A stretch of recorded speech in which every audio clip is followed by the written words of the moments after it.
Oh, hi, podcast listeners. There's many ways you can listen to the Real Nerds podcast. You can subscribe on iTunes. You can also subscribe on Stitcher Radio. You want to send us a Twitter message? You can do that. It's so easy, at Real Nerds. Like us on Facebook, Real Nerds Podcast. You can visit our website, realnerdspodcast.com, where there'll be a lot of articles for you to not only read, but to listen to our previous shows. Do you like your stories told through pictures? Then you can also follow us at Real Nerds on Instagram. You can also call us, 720-6nerds5. Thanks for listening and enjoy the show. Camera, action! Well, a real nerd knows who shot, and a real nerd can follow the plot, and a real nerd can... talk film! I'm sorry. Take it outside.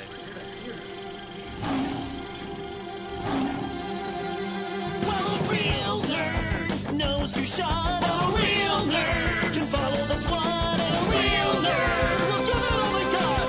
Lights, camera, action! Real nerds.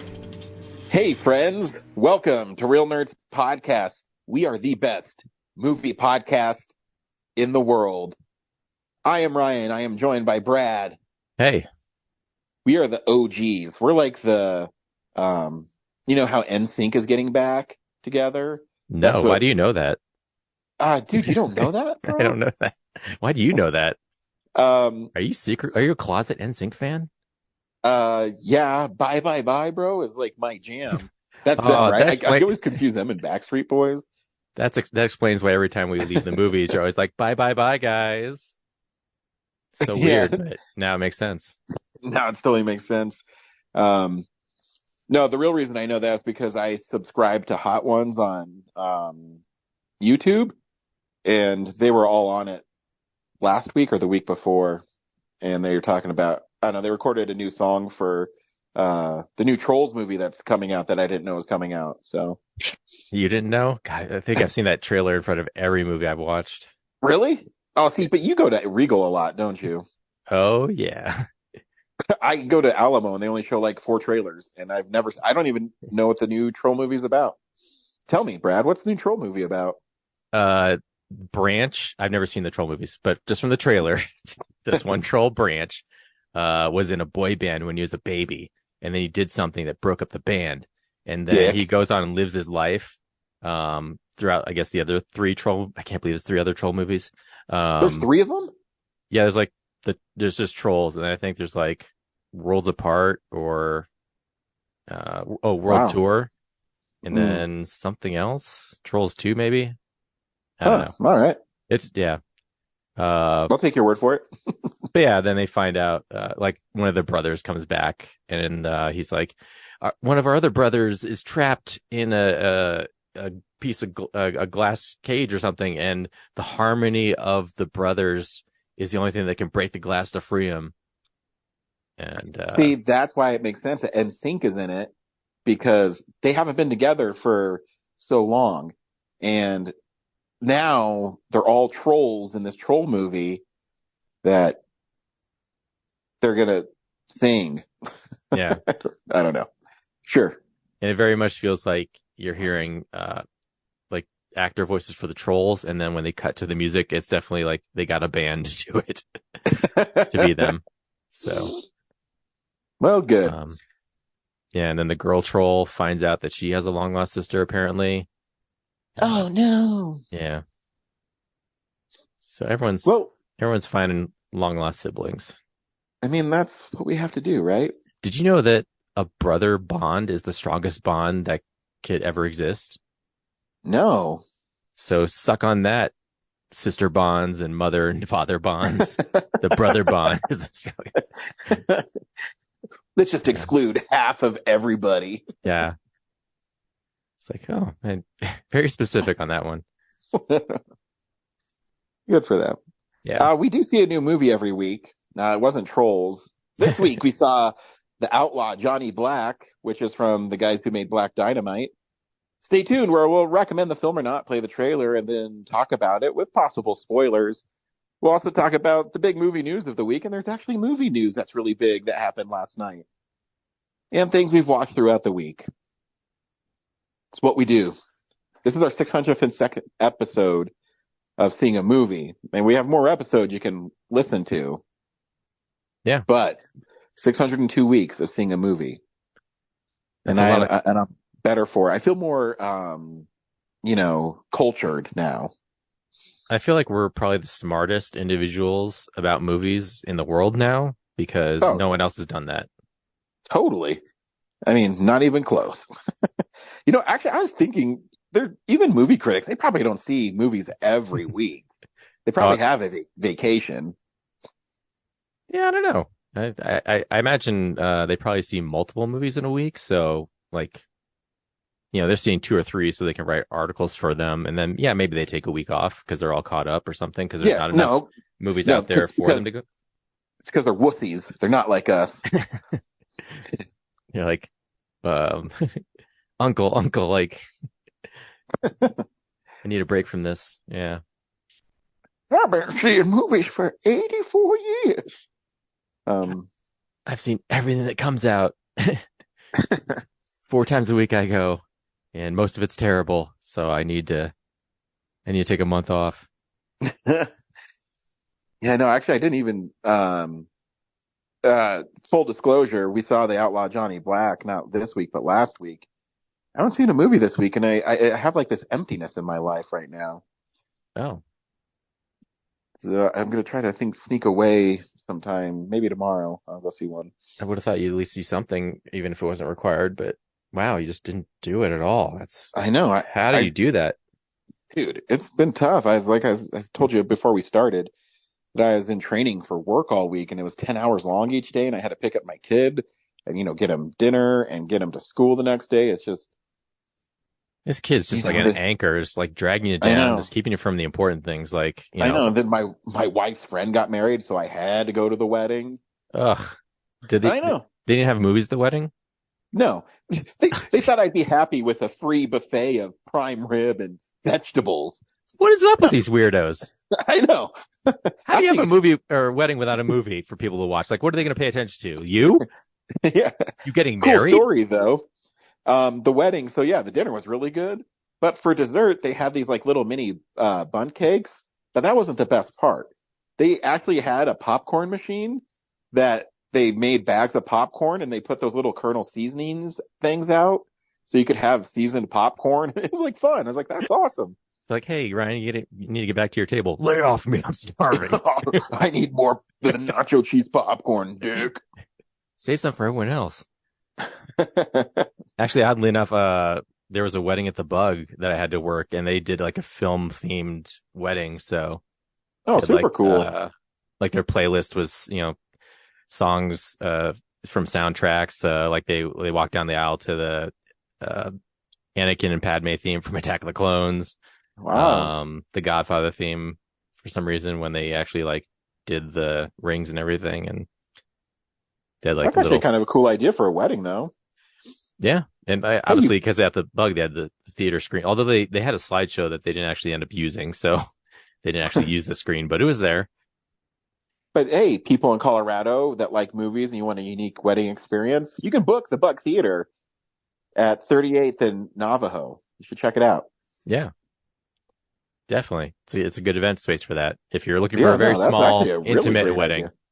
Yeah. And you already have the chair set up, so you don't have to pay a chair setup fee that a lot of places make you pay, Yeah, we actually take the stage, and when the screen comes down, there's still like a significant portion of the theater stage that is unused. So when it's up, you can actually put your dining tables out on it, and then like Alex actually puts like these little hanging lights across the stage, so it looks like very much like a bistro feel. Oh, that's super cool. Yeah, so you don't have to just sit in the seats down in front like they did for when they watched them, get married in front of the curtain. When the curtain separated, it revealed the catering and all the tables and stuff. So it's pretty sweet setup. That is really cool. See, Look at that. We're informing people too. It's what we do. Yeah. And saving you money, because I'm sure that is way cheaper than any other event you're going to be able to do. For sure. So if you're like, yeah, we're in love and we got married, but we haven't saved up enough money for, $10,000, $20,000 worth of stuff, come to the Bug. Should do it. It'd be fun. It's way less than that. Hell yeah. Hey, Brad, we saw The Outlaw Johnny Black this week. Do you recommend that film? Oh gosh. No. When it's funny, it is really funny, but it's spread out so thin between this other movie that I was really bored with. So definitely not what I was hoping for. I don't want to be the one be like, oh, I expect another Black Dynamite from these people. But I do kind of expect another Black Dynamite from these people.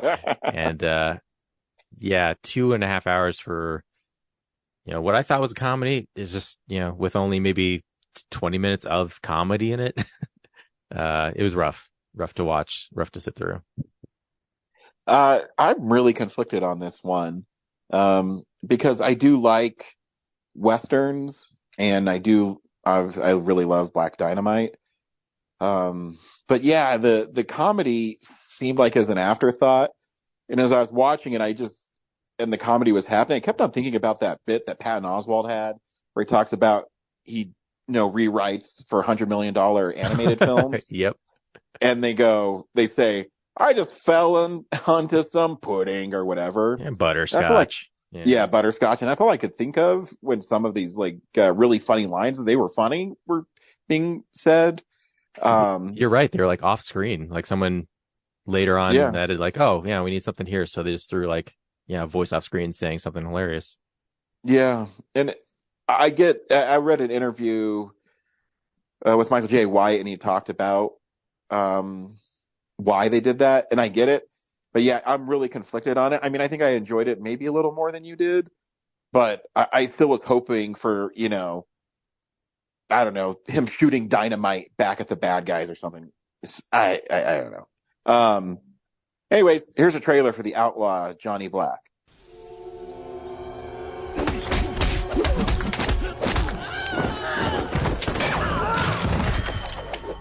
I've been trying to tell y'all Brett Clayton's coming to rob your bank. Listen up and shut up! And I came to put a bullet in him.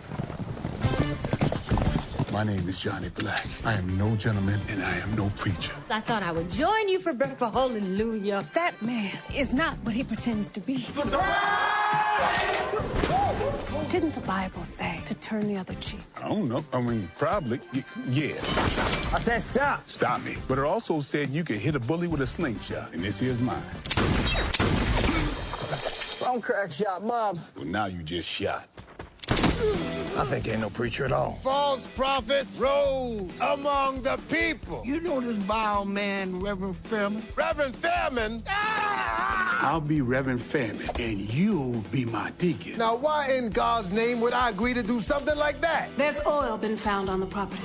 Hallelujah. Now, this town is about to come into a whole heap of money. We must arm ourselves and prepare for the worst. I'd rather die on my feet than live on my knees.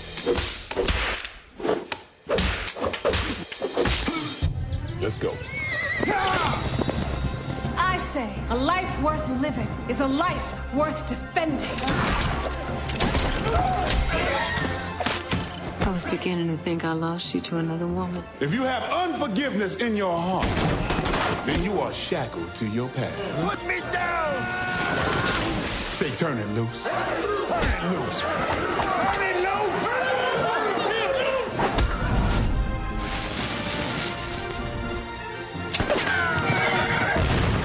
If you don't drop your guns by the end of this sentence. That wasn't a complete sentence. Outlaw Johnny Black stars Michael J. White, and he plays Johnny Black, who is a outlaw in the western part of the United States in the 1800s.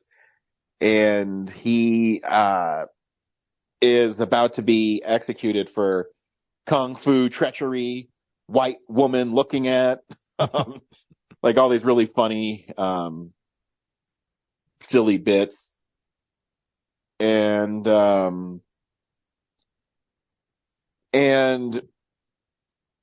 he gets rescued. Yeah, he gets rescued by, it's actually kind of a funny long running joke they have in the film where all the Native Americans are played by super white people, except for the women. That harkens back to the Westerns of the 50s and 60s. And on his way after getting rescued, he runs into a priest or a father, and he's on his way to a place in Oklahoma. They get ambushed by Native Americans, and Johnny Black thinks that Percy, the father, is killed. He goes into the city and assumes his identity, and so he can hook up with the girl who was writing the priest letters. Yeah, I guess that's right. Yeah, not for noble causes. It's because he wants to hook up with I even forget her name.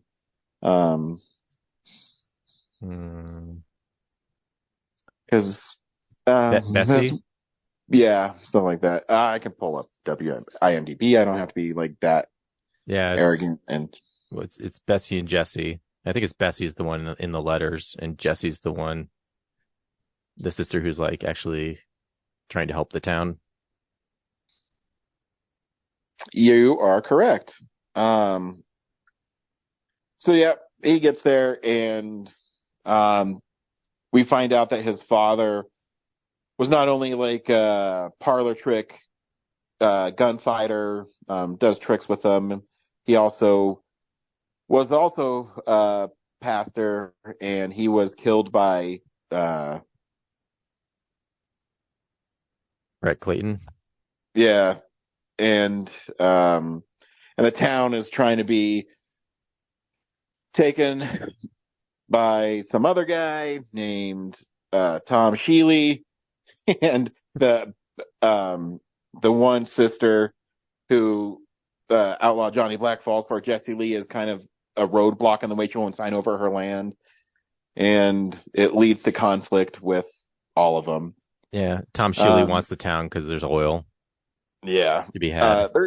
There's some great jokes in it. I love his wanted poster where it looks just like him. It doesn't look anything like him. It's a super racist joke, but it's really funny. And yeah, you're right. Like you expect it to be sillier, but it never really fully embraces the spoof. It was more of an homage to those films, is what I got from it. Yeah, if it wasn't for the jokes, I would feel like it's just a kind of because like just as a Western, I was like, what's different about this? Like it wasn't like people trying to take your land to get your oil is not a fresh take on the Western. I feel like I've seen that plenty. Yeah, and like some of the characters, like Jesse Lee's brother who got kicked by a horse and has like mental health deficiencies. It's like he's funny for a little bit, but they never fully embraced it. And if you're gonna fully embrace the spoof, you're gonna have to be a little more not PC, if that makes sense at all. Yeah, the setup for that was weird because it's like this long, I don't know, like really long single profile shot, and you don't even see his eyes.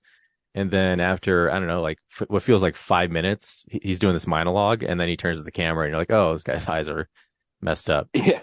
And then that's kind of the end of it. And he shows up a couple more times later and doesn't really do anything. Even Tommy Davidson's in it, and he's trying to play some character, and I guess it's supposed to be funny, but he's not funny at all. It seems like they wanted to make an homage, and they added just some silly bits into it, but they never fully embraced which one it was going to be. And that's why when we were going there, and we sat down, and I said, man, I thought that it was PG-13. I wanted it to be rated R to fully embrace, over the top violence. If you're going to do, the sex comedy parts with Bessie being like this sheltered woman who wants to like jump the bones of, Father Percy, like fully embrace it. You know what I mean? I don't know. And on top of it, like there's so many different storylines going on. Like, Johnny Black is stealing the identity of Percy, but this whole Tom Shealy's stealing the oil, and then Brett Clayton's like this outlaw who killed his dad that he's trying to get revenge on. It's like, pick one of those and just go with it. Yeah, and then fully embrace the spoof. Yeah, because to some extent, Black Dynamite feels like a like Naked Gun parody of blaxploitation movies, and this is just it. Yeah, it totally feels like they were making an earnest, genuine Western, and then they watched it. Like, some people who expected another Black Dynamite movie were like, this 2-hour drama, like, what's going on? Yeah, you got to throw some Black Dynamite in here to get people in seats, and so it feels like in post they spoofed it up a bit. I agree, because it's stuff. I mean, it's because some of my favorite stuff was off camera. When he's being hanged and they throw in like Kung Fu Treachery. It just feels like it's one of his crimes. Like, it just feels like they added that in post. What else? You know what I'd say to a cow? Moo? Yeah. It's funny, but it's totally off camera. Yeah. And I don't know. I'm hoping that maybe there's an R-rated cut of it and it's way more violent and shorter. I don't know. Like, over 2 hours for this was just, I don't know why. Like, some shots just ran on for too long. The pacing was really stretched out. Like, you could definitely trim up, I think, half an hour out of this movie easy. For sure. And speed it up. And like, I like Michael J. White a lot. And I mean, he's really good. And I will say he's really good in the lead. Yeah.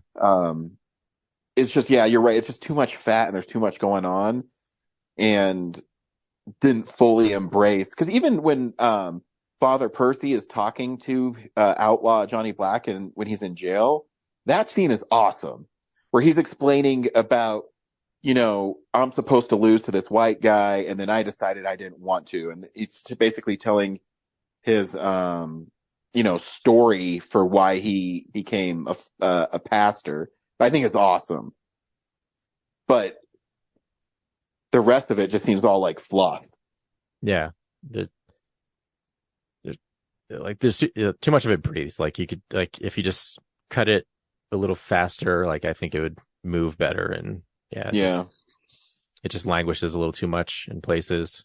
You expect it to move on, and it just kind of sits there a little too long. Agreed. But you know what? I'm glad we supported it anyways. Yeah, I mean, I don't mind having watched it. I'm just disappointed because Black Dynamite was such a revelation when I saw it. I know, because even when I posted, I said, I know we're going to see this movie this week, and you said, oh, we should see The Outlaw Johnny Black. I got really excited because I knew who was involved with it, and then it's kind of just letting the air out of the balloon a little bit. And it makes sense, like, why it was such a surprise. Like, now watching it now, I'm like, oh, okay, it feels like it has to go out there because they, have to get a return on it. But it feels like it's trying to be swept under the rug a little bit because it's disappointing. So, agreed. Because like, I think the trailer came out like 2 years ago. Yeah, I'm super excited about it, and now. Well, they even changed, because it used to be called The Outlaw Johnny Black, and some of the old posters still have The Outlaw Johnny Black on them. I think Barry Bostwick was played. Tom Shealy was played by someone else. I don't know I forget who it was, but he got casted at the last minute or something. So, and all of his scenes feel like I think most of them just take place in that like farmhouse set, and then there's just that one point where he's out with the chain around his neck walking through town. So definitely feels like tacked on. Anywho. Yep. Hey, we got some big news this week. It's real news. After 146 days, the Writers Guild of America has reached a tentative agreement with the American Motion Picture, whatever their whole title is, which is good because some things were slowly starting to be affected by it, and what they were asking for, really the big one, was the AI to not be used in writer rooms, which makes sense. And the residuals from streaming, because streaming is always weird because they never really said why or how many people are watching streaming and how do you actually monetize streaming besides subscribers. Yeah, so Yeah, kind of one blows down. Now just SAG has to get taken care of. It is kind of weird to me that streaming can't track when I click that button and hit that playhead. Like they can't seem to record that. I don't know if it's a privacy thing, but they do, because I was reading an article. I can't remember if it was a Variety or Hollywood Reporter, but how Netflix says, the most viewed TV show or movie, they only have to have it streaming for 3 minutes continuously. So it's a little misleading about some of the stuff. But yeah, I don't know the metric for it. They know, because that's why they also remove episodes and some TV shows that they own from the streaming service because they don't want to pay the residuals on them. But yeah, it's complicated and I don't understand it. I'm just glad that they worked it out. Yeah, the article I read hasn't released specific details, so I don't know exactly what was agreed to, but it's tentative, so it's on the way. And then SAG is still up in the air, so it's not entirely resolved. Yeah, and they're saying that. Do you think, and this is my just 2 cents, that you need the stars to promote the movies? Or is it just because we don't need it because we're always our fingers always on the pulse of usually what's coming out, so it doesn't matter? Yeah, nerds like us, we're always paying attention to it. So yeah, I'm rarely looking for like what are the stars doing so I know what to watch. Like that's not me, but I definitely know there's people out there like that who are, that's their doorway to these kind of things. So yeah, just curious. It does, yeah. Like people watch those late night shows looking for promotions and stuff, and they're just, it's passive. They're waiting for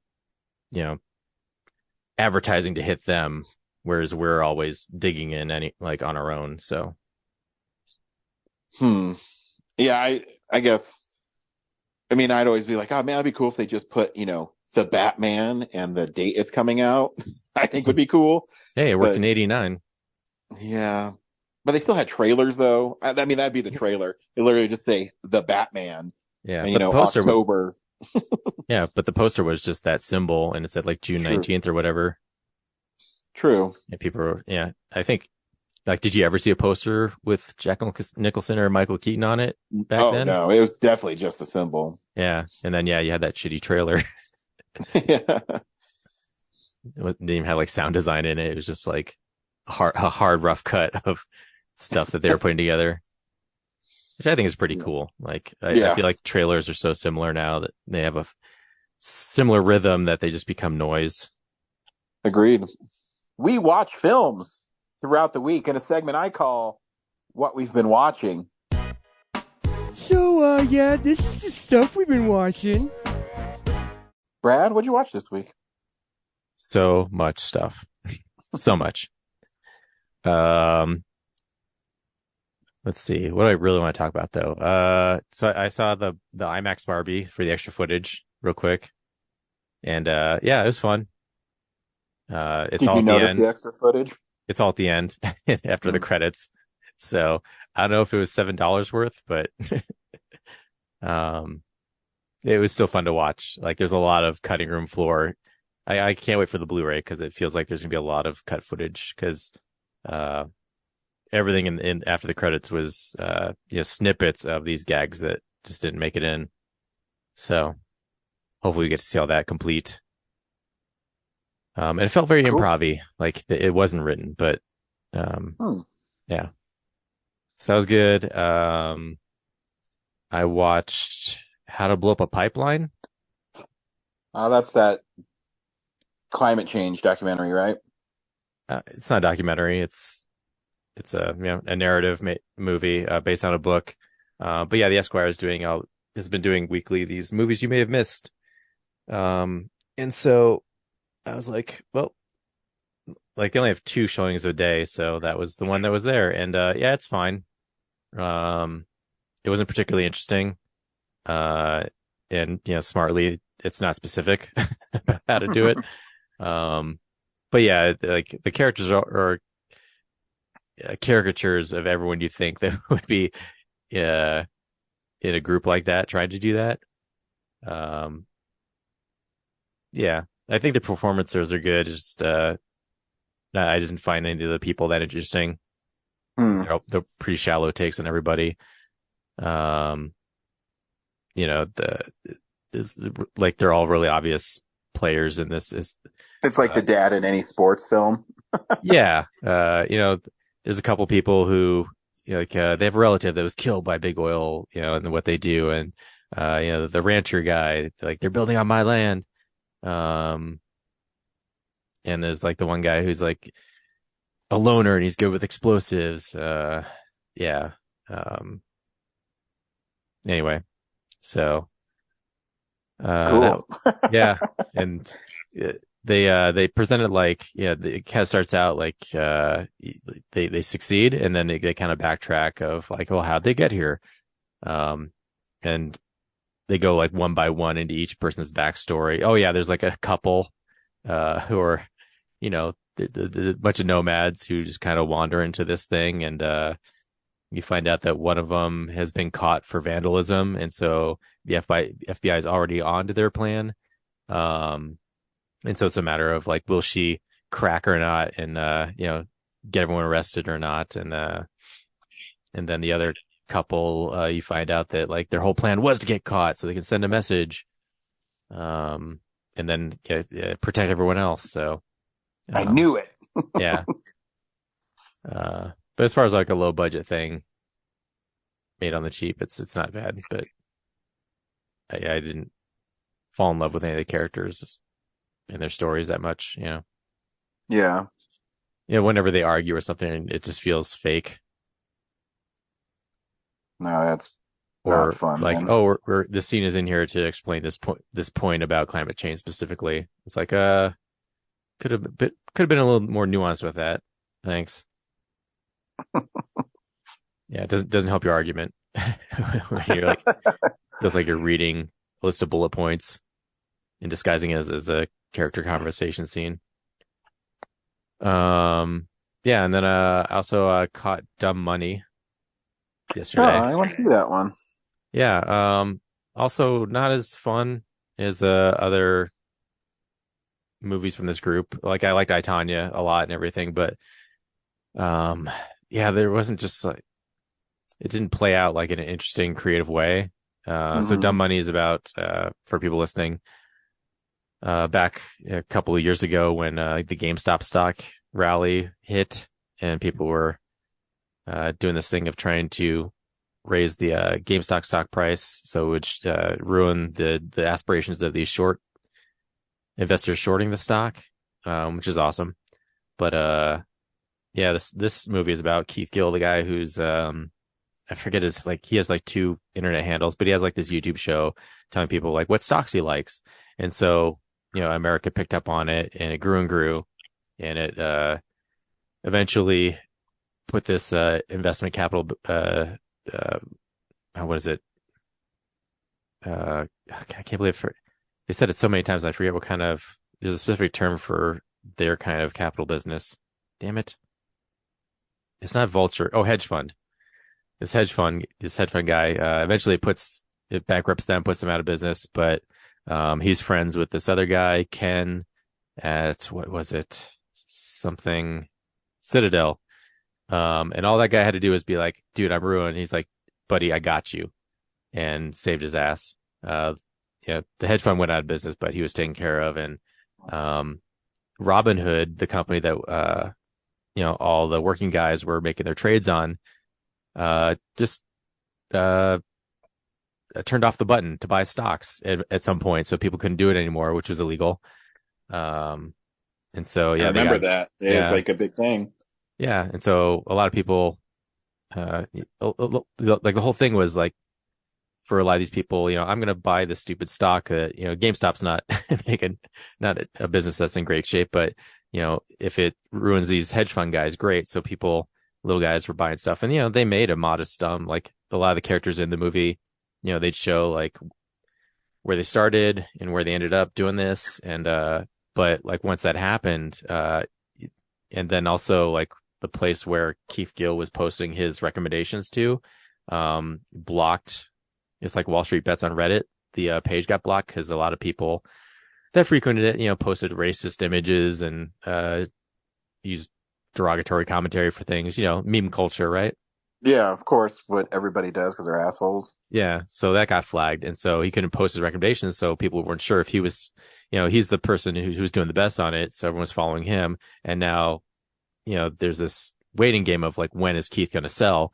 And suddenly no one can access Keith and know what he's doing. And so a lot of people were either like, oh, this is a red flag, I should bow out. And those who did well, but others who were like, I'm with Keith all the way, got screwed. Cause Keith didn't sell, but, the whole Robin Hood fiasco, definitely ruined their stocks. So, yeah, so that's it. Basically, it just kind of plays out, and you just watch all these actors play those things, and that's about it. Like, there's no really interesting surprise. There's nothing surprising about it, really, and it's not presenting in a way that's particularly interesting, But yeah. I mean, all the actors do their best to like elevate this material, but I think there's almost too many characters. Like, I think there's like 7 or 8 people that they follow who aren't Keith's story and aren't the hedge fund managers. They're just like, okay, they're just there to kind of give a comparison of like different walks of life that are involved in this, if not directly. And then, yeah, it culminates in, they have to go, before a government review board and explain themselves. And that's really brief. So the resolution isn't like, it's not like Oppenheimer where there's like a whole hearing at the end and all that. It's kind of like all the money hedge fund guys are just like, I don't know. I don't have a good, I'm dodging everything. And then Keith has like the speech that you hear in the trailer. So that's not even like a surprise. So yeah, it was it was fun. Like Pete Davidson is Keith's or Paul Dano's brother in the movie, and so they very much have like his brother's like a DoorDash guy, so he's unsuccessful, and Keith's from a money fund, so he's the successful brother. So his parents are always like congratulating him and deriding his little brother, and they have a sister that died of COVID. So throughout the whole thing, Keith's backstory is that having come from like graduating during the financial crash of 2008, and then this, like, that's his tragic backstory. Gotcha. So yeah. Good, not great. And then the last thing I watched a bunch of other things, but the last thing I watched was Critters for the first time. Which, is that movie is what it is. Like, it's fun, but that's like, what it is. I knew I was in for it because, like, in the Ninja Turtles movie, when Raphael like leaves the theater and he just watched Critters, like, I get why. It's a New Line movie, and it's these puppet creature things, much like Ninja Turtles, and so in Critters, this family lives, this rural family. The Critters escape prison. They land in their farm area, and then they just terrorize them in the house the whole time. Yep. But the funniest thing was, like, at one point I showed you the GIF, like the critters roll up to the front door, and the family opens the door with a shotgun and like shoots one of them, and the other one just says like "fuck" and rolls away. They think they're invincible. Yeah. Yeah. So yeah, this silly stuff like that. And yeah, it's a little bit like a slasher movie where the sister and her boyfriend like run off to the barn telling their family like, oh, we're just going to the town for some fun. And they try to make out, and then the critters show up, and like the boyfriend is Billy Zane. So, that's right. Yeah, I haven't seen that movie in a while. They eat the shit out of him, and yeah, it's fun. Yeah, it's a silly movie. It's one of those, it's a B movie and it's fine, Yeah. But I wish they had the other 4 or 5 because I was game to watch them, but they weren't on streaming. So Yeah, I have Critters 1 and 2, Scream Factory. It's yeah, one of their like bundle ones, and I think it's only like $18. yeah. But it's Some fun. friends of mine from Open Screen Night, they actually worked on. I think they did a TV series of it, a streaming series. So Really I might get around to checking that out too. Yeah, the Nix interesting. Brothers. Yeah. Um.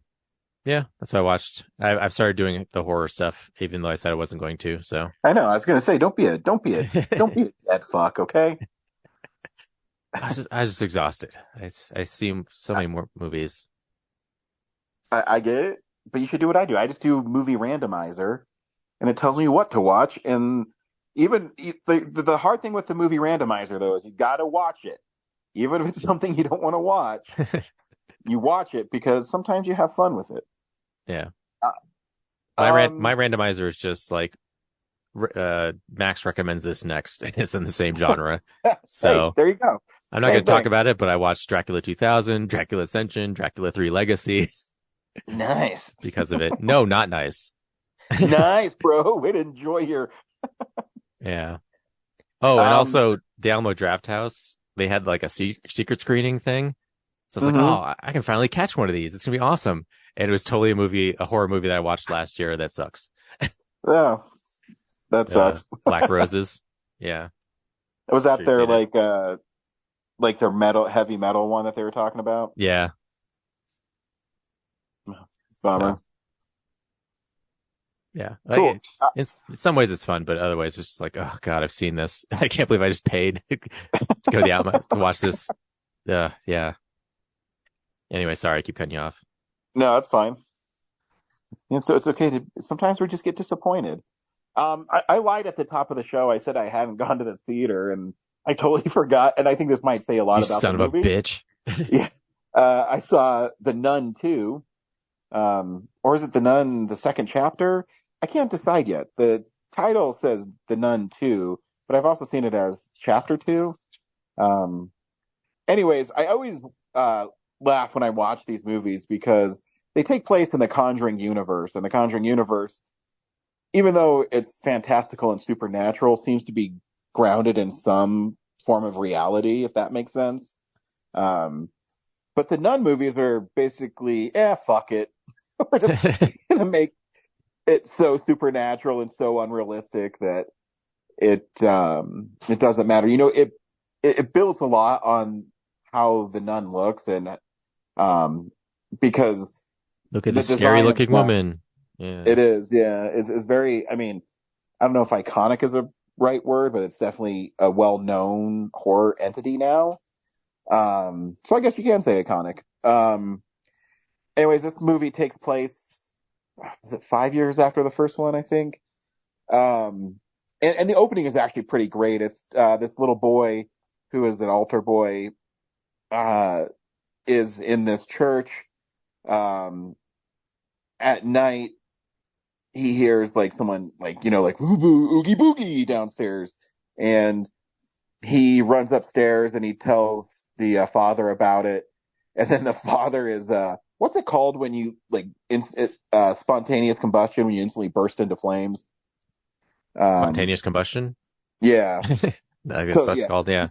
Yeah. So he gets like torched, but he doesn't just disappear. He becomes like a charred corpse, and the Vatican is asking the nun, played by Tessa Farmiga,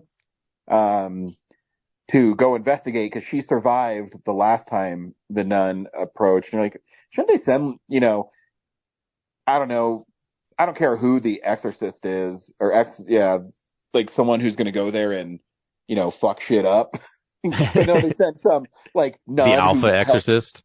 Yeah.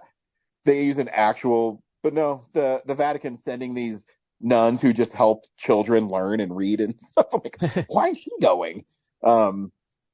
Anyways, she goes to this. They're trying to find out why the demon, the nun, keeps on killing people, and they're tracking her to this boarding school. And I don't want to reveal how the nun is moving around, but she's able to move around. It's shot really well. It looks cool. My big thing, and I've said this before with a lot of horror films, is when you see a lot of them, and Brad, I know you've seen a lot of them, so I don't know if you feel the same way. Even though it's a jump scare, where it's coming from. You know what I mean? How the camera slides on a dolly or a tracking shot, and how the music gets really loud, then it gets really soft, and when it hits a certain beat, something's going to pop out from the corner. Yeah. And the Nun films rely really heavily on it, and I don't know. It's not a horrible movie. It's gory in some parts, but it just doesn't. I don't know. I was talking to my friend about this we're trying to find. My friend Nick is a huge horror movie guy. And he keeps on asking me if I've seen anything, and he likes the horror films like Terrifier and Halloween and stuff, where they're over the top violent. And I'm trying to think. I can't think of anything I've seen lately in the horror movie realm that took my breath away. Like Terrifier 2, I really like, but you remember it not because of how great it is, but the over the top killing of that lady in the bedroom. It's excessiveness. Yeah. Yeah. And Art the Clown is like a cool villain. But I'm trying to think of a horror film that I've seen recently that I can't, or a new one that, when you see it right away, you go, that's a classic. Even Evil Dead Rise, it was fun, but I don't know, it didn't bring anything new to the table. Yeah.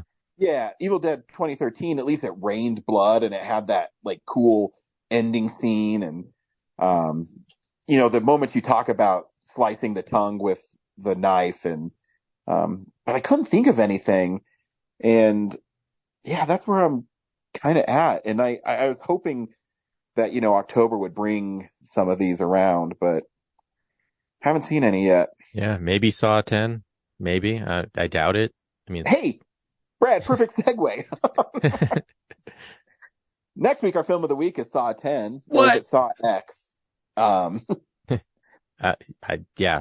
It's 10. I don't know what the X would mean for, There's a part of me though that really wants to see it because I do want to see a movie like that.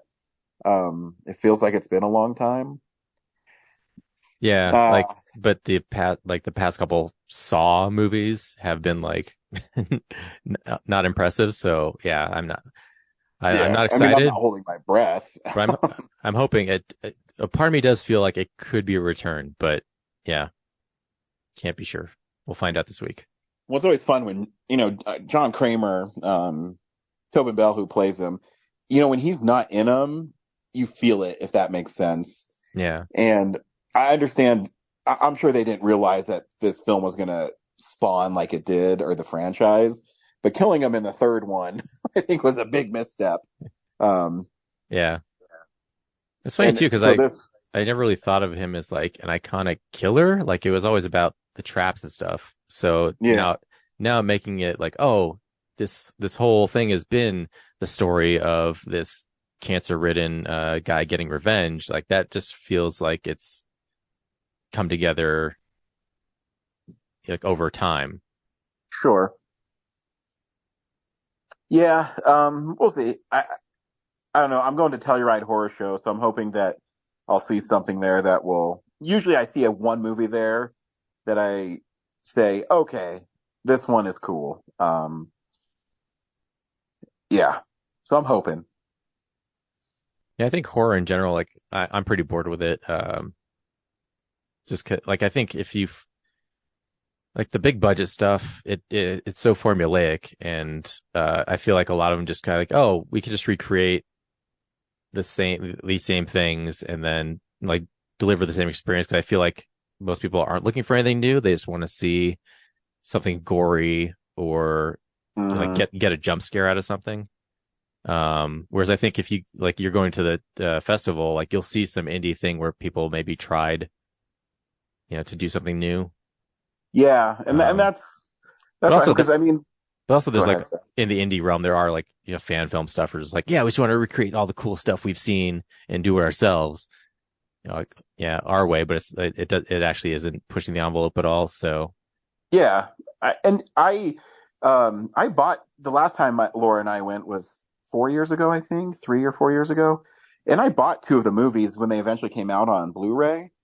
One's called Porno, and it's not like the greatest horror film, but it's about like this succubus that's in this movie theater and is killing people. And the title is way more explicit than the movie. I mean, the movie is gory, but like just the name Porno, there's not that much sex in it. It's just to get in the door. Yeah. Yeah, but it was creative enough where it's not a great movie. But when I saw that they're putting it out on Blu-ray and the Blu-ray was by an independent company too, I was like, you know what? I'm going to order this because it's a movie on demand. So they make it only when you order it. And I want to support it. And it's creative enough. And so to solidify the point you're making, yeah, even though some of the indie stuff you'll see will be not good, I think there is something to be said about horror indie filmmakers where they do want to push the envelope. Something, the one I always fall back on is my favorite film we ever saw at any Telluride horror show is the Battery, where it's a zombie movie, but it's not really a zombie movie. It's more about 2 guys. And that's what I hope I'll see this time up there. I have no idea what they're playing because they haven't released the schedule yet. So yeah, we'll have fun. Yeah. So yeah, like we said, next week will be Saw X, and yeah, we'll see you at the movies. Bye. A real nerd knows who shot. A real nerd can follow the plot. And a real nerd will give it all they got. Lights, camera, action. Real nerds. Thanks for listening to Real Nerds Podcast, a Nebulous Visions production. Stream or download episodes, read articles at realnerdspodcast.com. Stream us on Apple or Google Podcast, Stitcher, Spotify, or iHeartRadio. Follow us on Facebook, Real Nerds Podcast. Twitter and Instagram at Real Nerds. Watch us on YouTube, Real Nerds Podcast. Email us at realnerds@gmail.com. Call us at 720-6nerds5. Thank you to Sparks Mandrill, Mike at Plan 9 Studios, and Bolognium for all of our groovy theme songs. And that's how you fucking do it!